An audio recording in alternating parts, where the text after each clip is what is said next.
नमस्कार friend, discussion के लिए है हमारे पास doctrine of skill and judgment जो कि कॉपीराइट से रिलेटेड है। और ये एक कैनेडियन डॉक्ट्रिन कही जाती है क्योंकि ये कैनेडियन कोर्ट के द्वारा जो इन्वेंट की गई थी। और जिस केस में ये इन्वेंट की गई थी वो आपकी स्क्रीन पर है CCH कैनेडियन लिमिटेड का, जिसमें कि कैनेडियन सुप्रीम कोर्ट के द्वारा ये डिसाइड किया गया था कि अगर आपको कॉपीराइट प्रोटेक्शन चाहिए तो आपको दो चीज़ों का इसमें ध्यान रखना पड़ेगा। Number 1, be more than a mayor copy of another work, यानी कि आपका जो काम है वो दूसरे की एक मेयर कॉपी या नकल नहीं होना चाहिए अगर आपको कॉपीराइट प्रोटेक्शन चाहिए, यानी कि आपको उससे ज़्यादा कुछ होना चाहिए। नंबर 2 है it must reflect an exercise of skill and judgement, यानी कि जैसे बाकी केसेस में होता है कि भाई स्किल और जजमेंट भी वहां पर अप्लाई होनी चाहिए कि भाई क्या सिलेक्शन की है आपने, क्या स्किल आपने वहां पर यूज किया है, वो सारी चीजें भी वहां पर होनी चाहिए। और इसी के आधार पर इसको doctrine of skill and judgement कहा गया है, जिसमें कि कोर्ट का मानना था कि अगर हम दो चीजों का ध्यान रखते हैं तो हम कह सकते हैं कि ये एक इंटेलेक्चुअल एफर्ट था।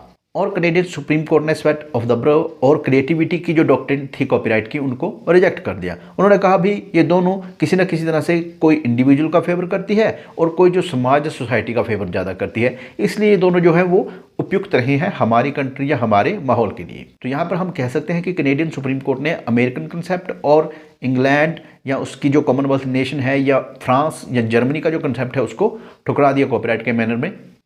एक बात और यह मेंशन करना बहुत जरूरी है कि जो कैनेडियन सुप्रीम कोर्ट है उसको ऐसा करने की जरूरत इसलिए पड़ी क्योंकि जो कॉपीराइट एक्ट है कनाडा का